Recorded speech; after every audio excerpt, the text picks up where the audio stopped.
ഇപ്പോൾ നിലമ്പൂരിൽ നിന്നും VS അനന്തു നമ്മോടൊപ്പം ചേരുകയാണ്. അനന്തു, തെരഞ്ഞെടുപ്പിനുള്ള ഒരുക്കങ്ങൾ എത്രത്തോളമായി, മറ്റ് വിശദാംശങ്ങൾ എന്തൊക്കെയാണ്?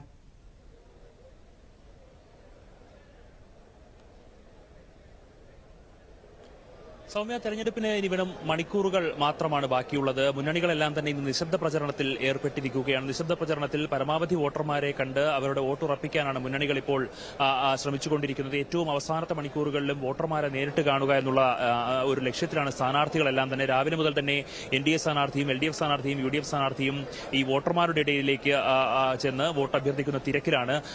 NDA സ്ഥാനാർത്ഥി അഡ്വക്കേറ്റ് മോഹൻ ജോർജ് ഇന്ന് കീ വോട്ടർമാരെയും പ്രധാനപ്പെട്ട വോട്ടർമാരെയും അതുപോലെ തന്നെ സാമുദായിക നേതാക്കളെയുമാണ് ഇന്ന് കണ്ടത് അല്ലെങ്കിൽ കണ്ടുകൊണ്ടിരിക്കുന്നത്.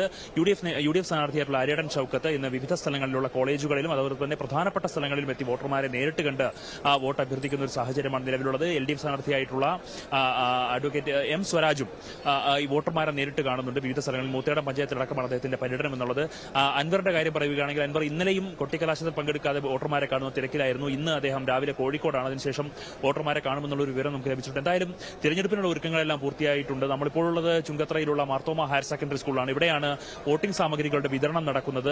വോട്ടിംഗ് സാമഗ്രികളുടെ വിതരണം ഏകദേശം പൂർത്തിയായി കഴിഞ്ഞു. ഇനി അതുമായി ഉദ്യോഗസ്ഥർ പോളിംഗ് ബൂത്തുകളിലേക്ക് കടക്കുന്ന ഒരു സാഹചര്യമാണ്. ഇവിടെ തന്നെയാണ് ഈ വോട്ടെണ്ണലും നടക്കുന്നത്. ഈ സ്കൂളിൽ തന്നെയാണ് വോട്ടെണ്ണലും നടക്കുന്നത്. ഇതിപ്പോൾ ഉദ്യോഗസ്ഥരെല്ലാം തന്നെ ഈ പോളിംഗ് സാമഗ്രികൾ കൈപ്പറ്റിയതിനു ശേഷം ഇവിടെ നിന്നും പോളിംഗ് ബൂത്തുകളിലേക്ക് പോവുകയാണ്. പോളിംഗ് ബൂത്തുകളിലേക്ക് വാഹനങ്ങളിൽ അവർ പോയിക്കൊണ്ടിരിക്കുകയാണ്. ഒരു ദിവസം മാത്രം ശേഷിക്കെ ഈ ഒരു നടപടികളെല്ലാം വളരെ കൃത്യമായി പുരോഗമിക്കുന്നുണ്ട്. ഡ്യൂട്ടിക്കായി നിയോഗിക്കപ്പെട്ട പോളിംഗ് ഉദ്യോഗസ്ഥരാണ് ഇപ്പോൾ ഇവിടെ നിന്നും സാധനങ്ങൾ വാങ്ങി പോളിംഗ് ബൂത്തുകളിലേക്ക് പോകുന്നത്. ഇലക്ട്രോണിക് വോട്ടിംഗ് മെഷീനുകളും VVPAT മെഷീനുകളും ബാലറ്റ് പേപ്പറുകൾ, വോട്ടർ പട്ടിക അടക്കമുള്ള സാധനങ്ങളാണ് അവർ ഇവിടെ നിന്ന് കൈപ്പറ്റുന്നത്. വോട്ടർ പട്ടിക, വോട്ടർ സ്ലിപ്പ്, മഷി, പിന്നെ ഈ സ്റ്റേഷനറി സാധനങ്ങളെല്ലാം അടങ്ങിയ കിറ്റുകൾ ഇവർക്ക് ഈ പോളിംഗ് ഓഫീസർക്ക് പ്രിസൈഡിംഗ് ഓഫീസർമാർക്ക് നൽകുന്നുണ്ട്. അതെല്ലാം അവർ സ്വീകരിക്കുകയും അതുമായാണ് ഈ പോളിംഗ് സ്റ്റേഷനിലേക്ക് എത്തുന്നത്. ഈ കോളേജും പരിസരവും എല്ലാം വളരെ വലിയ ഈ പോലീസ് സുരക്ഷയിലാണ് ഇപ്പോൾ ഉള്ളതെന്ന് നമുക്ക് കാണാൻ സാധിക്കും. വലിയ ഒരു പോലീസ് സന്നാഹം തന്നെ ഒരുക്കിയിട്ടുണ്ട്. ഈ ഇലക്ഷൻ സുഗമമായി നടക്കാൻ വേണ്ടി വലിയൊരു സുരക്ഷാ സന്നാഹം നിലമ്പൂരിൽ ഒരുക്കിയിട്ടുണ്ടെന്ന് നമുക്കറിയാം.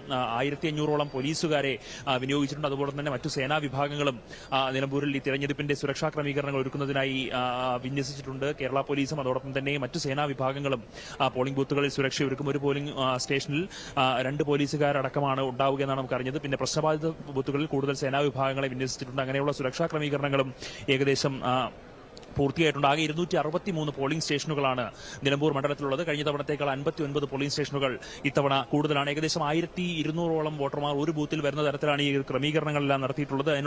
അങ്ങനെ തിരഞ്ഞെടുപ്പ് വളരെ സുഗമമായി നടത്താനുള്ള എല്ലാവിധ ക്രമീകരണങ്ങളും തിരഞ്ഞെടുപ്പ് കമ്മീഷൻ സജ്ജീകരിച്ചിട്ടുണ്ട്. നാളെ രാവിലെ 7 മണി മുതൽ നിലമ്പൂർ വിധിയെഴുതി തുടങ്ങും. വൈകുന്നേരം 6 മണി വരെയാണ് വോട്ടെടുപ്പ് നടക്കുന്നത്. എന്തായാലും നാളെ വോട്ടിംഗ് കഴിഞ്ഞാൽ 23-ാം തീയതി നിലമ്പൂരിന്റെ മനസ്സ് ആർക്കൊപ്പമാണ് എന്നുള്ള കാര്യത്തിൽ ഒരു വിധിയുണ്ടാകും